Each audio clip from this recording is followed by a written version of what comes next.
श्रीराम. आपण पहिल्या दशकातला आज 6वा समास श्रोते जनस्तवन याचा अभ्यास सुरू करणार आहोत. समर्थांनी ग्रंथारंभानंतर गणेश, शारदा, सद्गुरू आणि संत यांना वंदन करून आता या 6व्या समासात श्रोतेजन जे या दासबोधाच्या श्रवणासाठी म्हणजे तुम्ही तमाम श्रोतेवर्ग यांचं वंदन करण्याच्या दृष्टीने या समासाची रचना केलेली आहे. त्यामुळं सर्वप्रथम तुम्हा सर्व श्रोत्यांना माझा मनोभावे साष्टांग प्रणिपात. श्रोते हो, आपल्या हृदयस्थ वसणारा आत्माराम हाच या श्रवणाचा खरं भोगता. त्यामुळं आपण सर्व जगदीश मूर्तींना साष्टांग वंदन करून या श्रोते जनस्तवनाचा आस्वाद आपण समर्थांच्या या दासबोधाच्या आधाराने घेणार आहोत. समर्थांनी श्रोते जनस्तवन म्हणजे या दासबोधाला जे श्रोते उपस्थित आहेत त्यांना वंदन करणं हे एक प्रकारची औपचारिकता म्हणून केलेलं आहे का? अर्थात जर आपण बघायला जाल तर सद्गुरू संत यांच्या पाठोपाठ श्रोत्यांना समर्थांनी मान्यता दिलेली आहे. त्यामुळे अर्थातच ही औपचारिकता नाही, यामागे निश्चितच एक मानसिकता आहे, एक शास्त्र आहे जे कदाचित आज आपल्याला माहित नसेल. श्रोते हो, संवाद शास्त्रामध्ये एक मूलभूत त्याचं तंत्र आहे. जेव्हा संवाद शास्त्रामध्ये श्रेष्ठ कनिष्ठ असा भेद असतो तेव्हा तो संवाद हा कधीच समाधानरूपी संवाद आपल्या अंतःकरणात निर्माण करू शकत नाही. ज्या संवादामध्ये श्रेष्ठ कनिष्ठ हा भेद आहे तो नेहमीच वादविवादाकडे वळतो. ज्या संवादामध्ये श्रेष्ठ कनिष्ठ हा भेद अधिक दुरावत जातो तसा तसा हा वादविवाद वितंडवादामध्ये बदलत जातो. आणि तेच जितक्या जवळ आपण या श्रोता वक्ता यांच्यातला संवाद जाऊ एका पातळीवर करण्याचा प्रयत्न करू तितकं हे संवादशास्त्र समाधानाला कारणीभूत ठरतं. हाच नेमका धागा समर्थ श्रोते जनस्तवन या समासाच्या आधाराने करताना सर्वात प्रथम आता वंदू श्रोते जन असं म्हणून सर्व श्रोत्यांना मनापासून नमस्कार करतायत. समर्थांची ही दासबोधाची जी आरती कल्याण स्वामींनी लिहिलेली आहे त्यामध्ये या श्रोतेजनांचं वंदन करण्याचं कारण आपल्याला सापडतं. आपल्याला असं वाटतं श्रोते हो की दासबोध या ग्रंथामध्ये समर्थांनी सद्गुरू संत यांच्या पाठोपाठ श्रोते यांची जी भूमिका मांडलेली आहे त्यामध्ये या श्रोत्यांच्या पुण्याईची कल्पना कित्येकदा श्रोत्यांनाच आलेली नसते. आणि त्यामुळे कल्याण स्वामी दासबोधाच्या आरतीमध्ये अतिशय सुंदर वाक्य लिहून जातात. ते म्हणतात की अपार पुण्य गाठी तरी श्रवण लाहे. हा दासबोध असा सहजासहजी कानी पडत नाही बरं. अनेक जन्माची पुण्याई जेव्हा साठते तेव्हा दासबोधासारखा अद्वैत ग्रंथ ऐकण्याची, श्रवण करण्याची, त्याच्या चिंतन करण्याची, त्याचा निधिध्यास लागण्याची कृपा ही सरस्वती आपल्यावर करत असते. आणि आपण असे पुण्यश्लोक मंडळी आहात की ज्यांना हा दासबोध मनापासून ऐकावासा वाटतोय, या दासबोधाचं श्रवण, या दासबोधाचा अभ्यास करावासा वाटतोय. श्रोतो, बँकेमध्ये जशी आपली एफडीची रिसीट तिची मॅच्युरिटी डेट झाली की आपल्याला जसा आनंद होतो ना तसा हा पुण्याचा साठा फळला, त्याची मॅच्युरिटी झाली की दासबोधासारखा ग्रंथ हातामध्ये पडतो. त्यामुळं सर्वप्रथम आपल्या सर्वांच्या या पुण्याच्या ठेवीला माझा नमस्कार की ज्याच्यामुळं हा दासबोध रूपी ग्रंथ आपल्याला श्रवण करण्याची मनोमन इच्छा झाली. आणि यामागे एक आणखीन मूलभूत कारण आहे. आपल्याला कदाचित वाटेल की कल्याण स्वामींचा हा भाव असेल समर्थांच्या प्रती की त्यांनी लिहिलेला दासबोध हा अपार पुण्य गाठी तरी श्रवणला आहे, अशी कदाचित कल्याण स्वामींची भूमिका असू शकेल. पण यामागे एक अतिशय त्रेतायुगापासून चालत आलेलं शास्त्र आहे. जेव्हा प्रभू रामचंद्रांनी आपलं अवतार कार्य संपवलं आणि जेव्हा सर्व या अवतार कार्यामध्ये ज्या लीला रूपी शरीरांनी वेगवेगळी रूप धारण केली होती, त्या सगळ्यांना शेवटी आपल्या निजधामामध्ये घेऊन जाण्यासाठी त्यांनी पुष्कर विमानामध्ये बसवलं. सर्व पात्र एकत्र झाली खरं, पण 2 पात्रांना या पुष्कर विमानामध्ये बसायला जागा नव्हती. एक पात्र हे गपचूप उतरून या पृथ्वी तलावरती निघून गेलं होतं आणि ती म्हणजे मंथरा होती. ही मंथरा कामक्रोधादी षड्रिपूंच्या आधाराने या पृथ्वी तलावरती फिरू लागली. मंथरेचा शोध लागेना म्हणून प्रभू रामचंद्र म्हणाले की हनुमंता, जोपर्यंत हा कामक्रोधारूपी मंथरा या पृथ्वी तलावरती आहे तोपर्यंत बाबा तुला देखील या पुष्कर विमानामध्ये जागा मिळणार नाही, त्यामुळे तू देखील या पृथ्वी तलावरती राहा. हनुमंताच्या डोळ्यामध्ये पाणी आलं. तो म्हणाला, प्रभू, आपल्या चरणांना एक क्षण देखील मी कधी दुरावलं नाही, सतत आपल्या बरोबरच राहिलो आणि आपण आता या अंतिम टप्प्यावर मला सोडून आपल्या निजधामामध्ये निघून जाणार, मला या ब्रह्मांडामध्ये फिरायला मोकळं ठेवणार. कदाचित ही मंथरा ही अशीच राहू शकेल, पण मी मात्र आपल्याशिवाय राहू शकत नाही. आपण मला का बरं सोडता आहात? यावरती प्रभू रामचंद्र अत्यंत प्रसन्न स्मित हास्य करून हनुमंताला म्हणाले की हनुमंता, तुला मी चिरंजीव पद दिलेलं आहे, या ब्रह्मांडात तर तुला राहावं लागेलच. यावरती हनुमंत प्रभू रामचंद्रांना म्हणाले, ठीक आहे, आता आपली इच्छा आहे तर, पण माझी देखील एक अट आहे प्रभू, आपण मान्य कराल ना? प्रभूंनी त्याला आपली अट विचारली. यावरती हनुमंत म्हणाला की जोपर्यंत या सृष्टीमध्ये हरिकथा आहे, जोपर्यंत या सृष्टीमध्ये भगवत चर्चा आहे, जोपर्यंत या हरिकथेच्या बरोबर आपलं गुणसंकीर्तन आहे, तोपर्यंतच मी या सृष्टीमध्ये राहीन आणि या कामक्रोधादी रूपी मंथरेला लोकांच्या अंतःकरणात शिरण्यापासून मज्जाव करीन. पण त्यासाठी आपल्याला आपल्या इच्छाशक्तीने, आपल्या प्रेरणेने ही हरिकथा, हे भगवत चिंतन अखंड प्रवाहित ठेवलं पाहिजे. प्रभूंना हनुमंताच्या बुद्धीचं अत्यंत कौतुक वाटलं आणि त्यांनी तथास्तु म्हणून आशीर्वाद दिला. तेव्हापासून श्रोतेहो, या भगवत प्रेरणेने ही हरिकथा, हे भगवत चिंतन, हे रामनाम स्मरण, हे संकीर्तन या पृथ्वी तलावरती चालू असतं. आणि जिथं जिथं म्हणून ही कथा, जिथं जिथं म्हणून हे चिंतन, जिथं जिथं हे आत्मस्वरूपाच्याकडे जाण्याचा प्रवास हा श्रोता वक्ता संवादाने चालतो, तिथं सर्वात प्रथम वक्त्याच्या शेजारी अत्यंत ध्यानस्थ होऊन बसणारं जर कुठलं रूप असेल तर ते हनुमंताचं असतं. त्यामुळे श्रोत्यांमध्ये सगळ्यात प्रथम अग्रस्थान असलेलं रूप म्हणजे हनुमंताचं. अनेक कथाकार मंडळी हे आपल्या कथांमध्ये हनुमंतासाठी वेगळा पाठ ठेवतात, त्यासाठी वेगळं आसन घालतात, कारण की हनुमंत त्या कथेमध्ये येतो हा त्यांचा दृढ भाव असतो. असा हनुमंत ज्या श्रोत्यांमध्ये बसतो, अशा हनुमंताचा संग ज्या श्रोत्यांना होतो, श्रोते हो, मग आपण पुण्यश्लोक नाही का हो? मग कल्याण स्वामींनी खरंच काही अतिशयोक्ती केली आहे का? अपार पुण्य गाठी तरी श्रवणला आहे. आपण त्या पुण्यश्लोक हनुमंताच्या बरोबर संग करणारे अत्यंत पुण्यजीव, त्यामुळे आपल्याला नमस्कार. अशा दृष्टीने समर्थ श्रोते जनस्तवनाची भूमिका तयार करतात.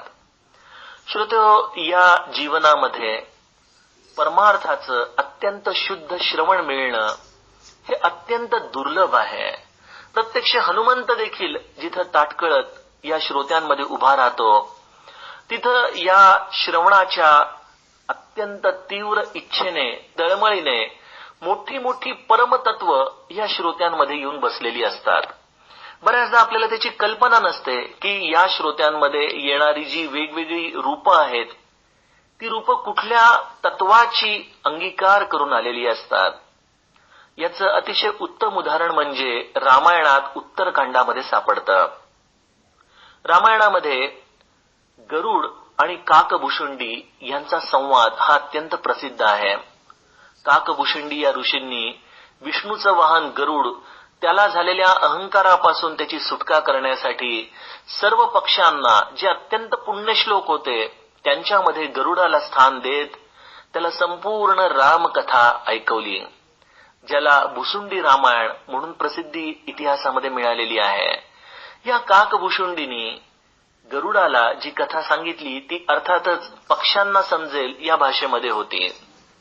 आणि त्या अत्यंत सुंदर रमणीय अशा कथेचा भाग आपल्याला होता व्हावं म्हणून प्रत्यक्ष महादेवाने ही कथा जिथं चालली होती त्या कथेच्या किनारी जे सरोवर होतं त्या सरोवरामध्ये राजहंसाचं रूप घेतलं आणि राजहंसाचं रूप घेऊन या पक्ष्यांच्या सभेमध्ये एक श्रोता होऊन त्या रामकथेचा आस्वाद घेतला. त्यामुळे श्रोते हो, या भगवत चर्चेमध्ये, या रामनाम संकीर्तनामध्ये कोण तत्व कुठल्या रूपाने येईल याची खरोखर कल्पना आपल्यासारख्या सामान्य मंडळींना होणं अशक्य आहे.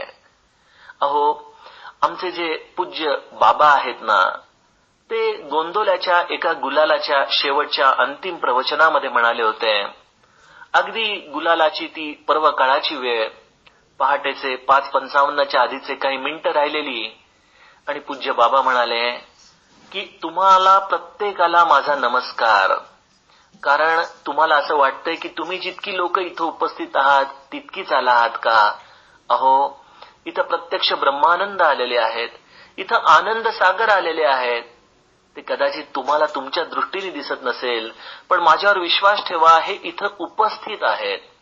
श्रोत्यो, ब्रह्मानंद आनंद सागरांसारखे विरक्त भक्त ज्या या पर्व काळामध्ये आपल्या सद्गुरूला त्याच्या पुण्यतिथीला नमन करण्यासाठी उपस्थित असतात, असा श्रोता वर्गाचा हा अत्यंत पुण्यश्लोक संचयाचा वर्ग.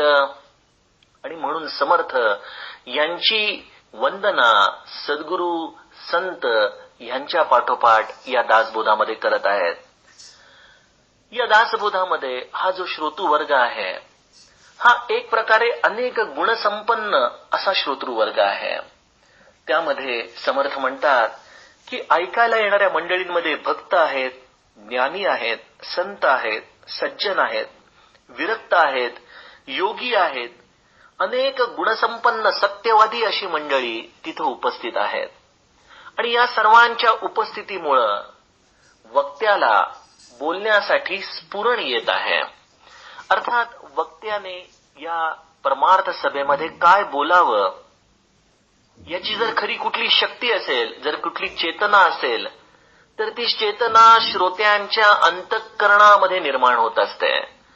श्रोते, परमार्थ संवादामध्ये जेव्हा पण कोणी कुठला वक्ता बोलतो तो स्वतःच्या बुद्धीने स्वतःच्या शक्तीने बोलूच शकत नाही.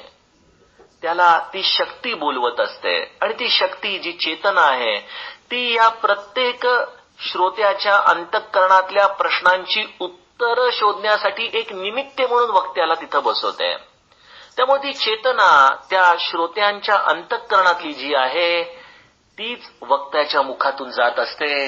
म्हणून बऱ्याचदा एखाद्या सभेमध्ये जर सत्वगुणाची भरती येत असेल तर समजावं समोर सत्वाचा सागर आहे, म्हणून वक्त्याला या सत्वगुणाची भरती आलेली आहे. एखाद्या ठिकाणी एखादं अत्यंत बुद्धीचं सौंदर्य एखाद्या सभेमध्ये एखादा वक्ता सांगत असेल तर समजावं समोरचा श्रोतृवर्ग हा बुद्धीचा सागर आहे की ज्याच्यामुळं वक्ता असं सुंदर बोलू शकतो. एखाद्या ठिकाणी अत्यंत सुंदर असं वैराग्यशील प्रवचन होतंय तर तो अधिकार समोरचा श्रोत्यांचा आहे. एखाद्या ठिकाणी अत्यंत सुंदर शब्दरत्न उधळली जात आहेत तर तो अधिकार वक्त्याचा नाही तर तो समोरचा श्रोत्याचा आहे. त्यामुळं श्रोता हा परमार्थ सभेमध्ये अधिकारी आहे. त्यामुळे समर्थ जरी परमार्थ सभेमध्ये वक्ता बोलतो आणि श्रोते ऐकतात, वक्त्याचं स्थान जरी वरती असलं आणि श्रोत्यांचं स्थान जरी खाली असलं तरी श्रोत्यांची भूमिका ही वक्त्यापेक्षा मोठी आहे. आणि यासाठी वक्त्याला एका पातळीवरती येऊन ते देखील त्या वक्त्याला श्रोता करतात आणि म्हणतात की तू बोलत नाहीयेस, तुझ्या अंतःकरणात ती शारदा ती चेतना बोलतीये, त्यामुळे तू फक्त निमित्त आहेस, खरं तर तू देखील श्रोताच आहेस. आणि या भूमिकेचं प्रतिपादन दासबोधामध्ये समर्थ करताना म्हणतात, श्रोता वक्ता श्रीराम समर्थ, अशी ही श्रोता वक्त्याची विलक्षण जोडी आणि त्यातून निर्माण होणारा हा भगवत चर्चेचा आनंद. श्रोते हो, या प्रत्येक संवादाचा आनंद घेत या श्रोते जनस्तवनामध्ये आपलीच एक प्रकारे चाललेली पूजा माझ्या या शब्दरत्नांच्या आधाराने, या समर्थ कृपेच्या आधाराने आपण स्वीकाराल, हीच आपल्या चरणी नम्र विनंती. जानकी जीवन स्मरण. जय जय राम. श्रीराम. आपण पहिल्या दशकातला 6वा समास श्रोते जनस्तवन याचा अभ्यास करत आहोत. त्यातील आपलं हे आजचं 22वं निरूपण. श्रोते हो, कालच्या अभ्यासातून आपण एका भूमिकेपर्यंत निश्चितपणे आलो की श्रोता वक्ता या संवादामध्ये श्रोत्याची भूमिका, त्याची अंतरंगाची जाणीव ही वक्त्यापेक्षा काकणभर अधिकच असते. किंबहुना वक्त्याने काय बोलावे ही श्रोत्याच्या अंतरंगातली चेतनाच ती शारदा वक्त्याला निमित्त करून त्याकडून बोलवून घेत असते. ज्ञानेश्वर माऊलींनी ज्ञानेश्वरीत 9व्या अध्यायात श्रोत्याला एका विलक्षण उंचीवरती नेऊन ठेवलेलं आहे.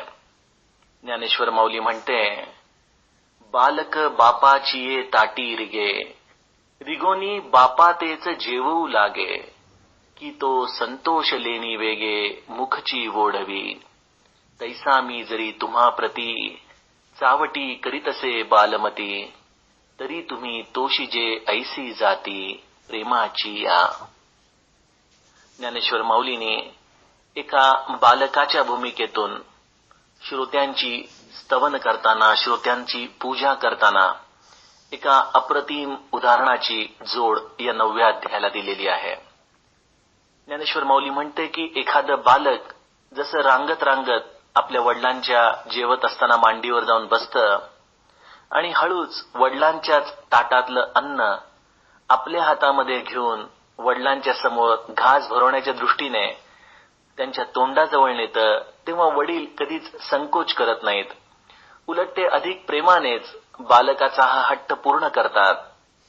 तसे ज्ञानेश्वर माऊली म्हणतात की मी तुम्हा श्रोत्यांच्या समोर हे जे माझे शब्द ठेवत आहे ते एक प्रकारे या बालकाच्या मतीसारखे आहेत, पण तुमचं आणि माझं प्रेमाचं असं नातं की तुम्ही त्याचा अवहेर करत नाही. श्रोतेहो, काय ज्ञानेश्वर माऊलीची विलक्षण विनम्रता आहे ही. इथं ज्ञानेश्वर माऊलींनी श्रोत्यांना वडिलांची भूमिका या संवादामध्ये दिलेली आहे. अर्थात श्रोते हे वडीलधारी मंडळी आहेतच, यात काही शंकाच नाही. याचं कारण श्रवणामध्ये जे अखंड रस घेतात त्यांची भूमिका या श्रवणामुळे कशी तयार होत असते याचं समर्थ वर्णन करताना म्हणतात की जे नाना अर्थानवृताचे भोगते, जे प्रसंगी वक्तयाचे वक्ते, नाना संशयाते छेदिते निश्चय पुरुष. एकदा एका मनुष्याला जो बऱ्याचदा रामकथा ऐकायला जायचा, आणि रामकथा ही आता तशी आपण लहानपणापासून ऐकत आलेलो आहोत, त्यामध्ये काही बदल नाहीच आहे खरं, पण हा नेहमी अत्यंत रस घेऊन त्या रामकथेचं श्रवण करायचा. तेव्हा त्याला एकदा एकाने विचारले की का हो आपण इतक्या वेळा ती रामकथा ऐकता, कथेमध्ये काही बदल झाला आहे का नवीन काही त्याच्यामध्ये कथानक आलं आहे, आपल्याला त्यामध्ये रस येतो.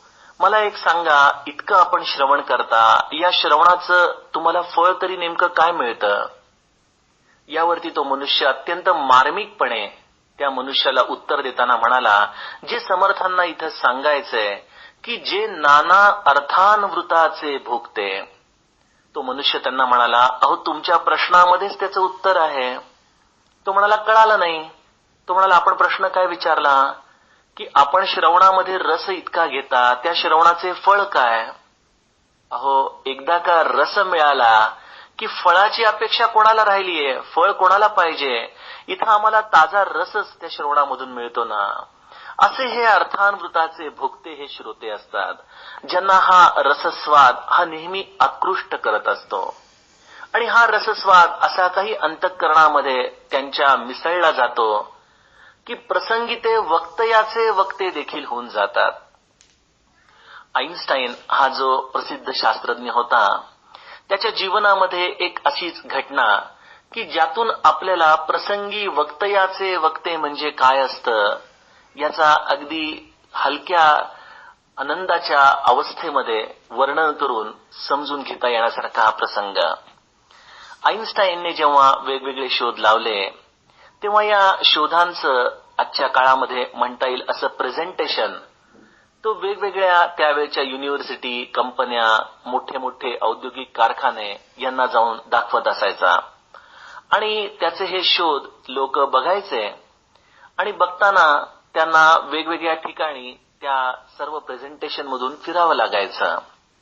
यासाठी त्याने एक बग्गीवाला, एक घोड्याची गाडी आपल्याजवळ ठेवली होती आणि दररोज तेच आपले शोध, तीच ती सगळी पानं, तीच तो संवाद हा बग्गीवाला देखील आईन्स्टाईन बरोबर असायचा. प्रत्येक वर्गामध्ये जायचं आणि त्यांचा तो संवादाची एक ठराविक शैली, त्याची एक ठराविक पद्धत या बग्गीवाल्याच्या सतत कानावरती पडत असायची. ऐकून ऐकून ऐकून त्या बग्गीवाल्याचं देखील भाषण जे आईन्स्टाईन सांगायचे ते पाठ झालं होतं. एक दिवशी काय झालं की आईन्स्टाईन बग्गीमध्ये बसले, म्हणाले कंटाळा आला बाबा तेच तेच बोलून, काय तेच बोलायचं, तेच प्रश्न, तीच उत्तरं, काही नाविन्य नाहीच त्यामध्ये. यावरती तो बग्गीवाला आईन्स्टाईनना म्हणाला की महोदय, आपली जर हरकत नसेल तर आपलीही आता इतक्या वेळेला मी भाषणं ऐकली की आता ती माझी पाठ झाली आहेत, तर पुढच्या ठिकाणी ज्या कॉलेजमध्ये आपण जात आहोत त्या कॉलेजमध्ये आपलं भाषण मी करू का? माझी देखील आपल्यासारखंच थोडंसं व्यक्तिमत्व आहे आणि आपण माझ्या बग्गीवाल्याची जी घोंगडी आहे ती घेऊन खाली बसा. आईन्स्टाईनना मोठी गंमत वाटली. म्हणाले फार रोमांचित करणारी कल्पना आहे, करूयात म्हणाले चल. त्याप्रमाणे तो वर्ग सुरू झाला. आईन्स्टाईनचा हा बग्गीवाला भाषण देऊ लागला. नेहमीच्या पद्धतीने आईन्स्टाईनच्या शैलीमध्ये त्यांनी एक एक उदाहरणं द्यायला सुरुवात केली. सगळं लेक्चर अतिशय उत्तम पद्धतीने त्यांनी केलं. प्रश्नोत्तरं सुरू झाली, तेच प्रश्न, त्याची उत्तरं देखील ठराविक होती, ती देखील त्याची पाठ होती. पण गंमत अशी झाली की त्या वर्गामध्ये एक अत्यंत हुशार मुलगा होता आणि त्यांनी खूप अभ्यास करून एक असा प्रश्न निवडला की जो प्रश्न आजपर्यंत कधीच कोणी विचारला नव्हता. तो प्रश्न त्याने त्या बग्गी रूपी आईन्स्टाईनला विचारला. ज्या बग्गीवाला आईन्स्टाईनच्या रूपामध्ये उभा होता त्याला त्यांनी हा प्रश्न विचारला. त्या सरशी त्या बग्गीवाल्याची समयसूचकता बघा. कसं समर्थ म्हणतात त्याप्रमाणे प्रसंगी वक्तयांचे वक्ते होतात. त्या बग्गीवाल्याला हा प्रश्न विचारतात. एखादा असता तर त्याची घाबरगुंडी उडाली असती, पण यांनी प्रसंगावधान राखत इतक्या सहजपणे उत्तर दिलं की अरे, आपण विचारलेला प्रश्न तर खूपच सोपा आहे, अगदी या प्रश्नाचं उत्तर माझा बग्गीवाला देखील देईल, असं म्हणून त्यांनी आईन्स्टाईनकडे हात केला आणि प्रसंग मारून नेला. प्रसंगी वक्तयाचे वक्ते. श्रोते ऐकून ऐकून आपली धारणा इतकी दृढ करतात की या दृढ धारणेपोटी अनेक मोठ्या मोठ्या प्रसंगांना ते सहज सामोरे जात असतात. समर्थ श्रोत्यांची भूमिका पुढे जाऊन सांगताना त्यांना ऋषितुल्य असं व्यक्तिमत्व म्हणतो. त्यांना तो शांत स्वरूप असं देखील एक उपाधी समर्थ दासबोधाच्या आधाराने देऊन जातात. खरं आहे, श्रोत्यांना शांत स्वरूप हे बऱ्याचदा ऋषितुल्य एखाद्या तत्वाप्रमाणे सांभाळावं लागतं. मला सहज आज आमच्या कैलासवासी विजय कुलकर्णी यांची आठवण येते. विजय कुलकर्णींनी मला एकदा गंमत सांगितली होती त्यांच्या निरूपणातली, की एकदा ते निरूपण चालू होतं त्यांचं आणि गर्दीमध्ये एक माता आपल्या छोट्याशा बालकाला घेऊन निरूपणाला बसलेली आणि त्या बालकाला अचानक जाग आली आणि ते रडू लागलं, जोरजोरामध्ये रडू लागलं. त्या सरशी निरूपणात ऐकणारे सर्व लोक थोडेसे विचलित झाले. कुठून शुकशुक आवाज येऊ लागला. यावरती विजय कुलकर्णी स्थानापन्न होते व्यासपीठावरती. ते म्हणाले की अहो राहू द्या, तो रडत असेल तर काही हरकत नाही, मला त्याचा त्रास होत नाही म्हणाले काही. त्यावरती ती माता त्या बालकाला बाहेर घेऊन जाता जाता म्हणाली, आपल्याला त्याचा त्रास होत नाही हे ठीक आहे, पण तुमच्या बोलण्याचा ह्याला त्रास होतोय त्याचं काय करू म्हणाले. अशा रीतीने शांती ब्रह्माची एक प्रकारे परीक्षाच अनेकदा श्रोत्यांची होते. अनेकदा आमच्यासारख्या मंडळींची निरूपण ही बऱ्याचदा नीरस होतात, सपक होतात, पण तरी देखील अत्यंत शांतपणे पूर्ण निरूपण ऐकून घेणं हे ऋषितुल्य शांती ब्रह्माचं काम नाही तर काय हो. त्यामुळे समर्थांनी त्यांना ऋषितुल्य म्हटलेलं आहे, शांती ब्रह्म म्हटलेलं आहे. आणि त्याही पलीकडे जाऊन एक विलक्षण उपमा समर्थ श्रोत्यांना इथं देतात. ते म्हणतात की श्रोते हे आत्मज्ञानी, निराभिमानी आणि सावधान आहेत. श्रोते हो, आजच्या काळामध्ये आपल्याला ज्या प्रवचनांमध्ये, निरूपणांमध्ये जाण्याचा योग येतो, त्यामध्ये बऱ्याचदा माझा तरी निदान अनुभव असा आहे की वक्ता हा ज्ञानाच्या भूमिकेतून, श्रोता हा अज्ञानाच्या भूमिकेमध्ये आहे असं समजून बऱ्याचदा आपल्या ज्ञानाचं प्रगटीकरण या निरूपणांच्या आधारे करत असतो. अर्थात त्या वक्त्याला या शारदेने एक निमित्त केलेलं आहे. आणि खरा वक्ता कोण माहिती का? वक्ता खरा तोच जो श्रोत्यांच्या निःशब्द भावनेंना केवळ शब्दरूप करतो.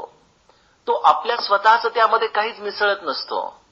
जे समोर बसलेले श्रोते आहेत, ज्यांच्या मनातली, अंतरंगातली जाणीव ही निःशब्द आहे, ती बाहेर येण्यासाठी धडपडतीये, पण श्रोत्याला या सरस्वतीला ज्या अंतःकरणामधून आपल्या मुखाच्या द्वारे केवळ त्याच्या अंतःकरणामध्ये फक्त परत पाठवायचंय, हा आपलं जे निमित्त कारण घेऊन वक्ता जो बोलतो तो खरा वक्ता. ज्याच्या श्रवणाने समाधान निर्माण होतं तो खरा वक्ता. अन्यथा वक्त्यानी, जर मी ज्ञानी आहे आणि आपण समोर सर्व बसलेली अज्ञानी मंडळी आहात, आपल्याला काहीच कळत नाही, या भावनेतून जर निरूपणाचा आधार घेतला तर एका अर्थाने समर्थांनी ज्या श्रोते जनस्तवनाची भूमिका मांडलेली आहे त्याच्या अगदी उलट प्रवास या श्रोता वक्ता नात्याच्या आधाराने चालू होतो. समर्थांच्याकडे देखील नाथांसारखी उलटी खूणच आहे. जेव्हा आजच्या काळामध्ये आपण बघतो की श्रोता वक्ता हा संवाद ज्ञानी अज्ञानी या भूमिकेतून चालतो, इथं समर्थ श्रोत्यांना ज्ञानी नाही आत्मज्ञानी म्हणतात. आणि आत्मज्ञानी पण नाही, इथं एवढंच म्हणून समर्थ थांबलेले नाहीत, तर ते आत्मज्ञानाच्या बरोबर निराभिमानी पण आहेत आणि सावधान पण आहेत. श्रोतेहो, असं त्रिकूट मिळणं हे कदापि शक्य नाही. कारण की जो आत्मज्ञानी आहे त्याला कधी ना कधीतरी अभिमानाचा स्पर्श होतोच की अरे मला इतकं माहितीये. पण श्रोत्याची ही खरी मोठेपणाची बाजू अशी की आत्मज्ञानी असूनही निराभिमानी आहे. कधी तो आपल्या ज्ञानाचं प्रदर्शन करत नाही, कधी तो लोकांना आपलं पांडित्य दाखवायला जात नाही. त्यामुळे आत्मज्ञानी आहे आणि त्याचबरोबर निराभिमानी आहे, पण एवढं करूनही त्याचं महत्व संपत नाही. तो आत्मज्ञानी निराभिमानीच्या बरोबर सावधान देखील आहे. सावधान आहे म्हणजे बऱ्याचदा एखादी छोटीशी गोष्ट त्याच्या नजरेसमोरून जात असते आणि तो ती अचूकपणे हेरून घेतो. एक मोठे कथाकार आपल्या जीवनातला प्रसंग असा सांगतात की एकदा त्यांच्या गावामध्ये एक अतिशय छोटासा कोणीतरी कथाकार भागवत कथा सांगण्यासाठी आला होता. आणि आपल्या गावामध्ये भागवत कथा आहे ह्याचं आमंत्रण त्यांनी या मोठ्या प्रथितयश कथाकारांना दिलं.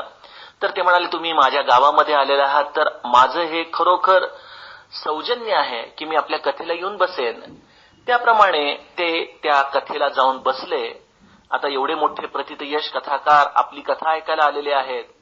ते बघून तो कथाकार देखील थोडासा दबलेला सारखाच होता, पण त्यांनी त्याला आधार दिला. आपण बोला म्हणाले, आपण त्या व्यासपीठावर बसलेला आहात, मी श्रवण करायला आलेलो आहे. आणि ते म्हणाले की मी इतके वर्ष कथा करत होतो भागवताची, पण त्या भागवताच्या कथेमध्ये या समोरच्या या तरुण मुलांनी असं काही मला सांगितलं की मला असं वाटलं की हे मी प्रथमतःच ऐकतोय. त्यामध्ये त्यांनी एक उदाहरण दिलं की भागवतामध्ये जर शब्द हा श्रीकृष्ण असेल तर या शब्दांचा अर्थ म्हणजे राधा आहे. त्यांना हे उदाहरण इतकं मनापासून भावलं की या प्रथितयश कथाकारांच्या डोळ्यातून घळाघळा अश्रू वाहू लागले. त्यामुळं श्रोता हा आत्मज्ञानी आहे, निराभिमानी आहे आणि त्याचबरोबर सावधान देखील आहे. एखादी छोटीशी गोष्ट जरी कानावरून जात असेल तर तो ती सहजपणे टिपून घेतो. तिथं त्याचा अभिमान, तिथं त्याचं आत्मज्ञान या श्रवणाला कधीच आड येत नाही. समर्थ जेव्हा इथं आत्मज्ञान ही संज्ञा श्रोत्यांसाठी वापरतात तेव्हा एका अर्थाने रामायणामधली वाल्मिकींनी रामाला राहायला दिलेली स्थानांचंच ते सिद्धांत आपल्यासमोर मांडत आहेत. वाल्मिकी ऋषींनी अरण्यकांडामध्ये, बालकांडामध्ये एक असं सुंदर विधान केलेलं आहे की रामानी कुठं राहावं असा प्रश्न जेव्हा रामाने वाल्मिकींना वनवासामध्ये विचारला तेव्हा वाल्मिकींनी सर्वात प्रथम कानांची, श्रवणाची उपमा देत रामाला सांगितलं की रामा, ज्याचे कान हे समुद्रासारखे अखंड येणाऱ्या सर्व प्रवाहांना सामावून घेऊनही कधीच तृप्त होत नाही, ज्याची श्रवणाची भूक कधीच संपत नाही, अशा हृदयामध्ये तू राहा. त्यामुळे जो खरा श्रोता आहे त्याची भूक ही श्रवणाची सावधानतेच्या पोटी कधी भरत नाही. तो अखंड ऐकत राहतो आणि त्यामुळे तो आत्मज्ञानाचा अधिकारी होतो. अशा या आत्मज्ञानी श्रोत्यांच्या पुढं समर्थ म्हणतात की आम्ही खरंच काय बोलावं.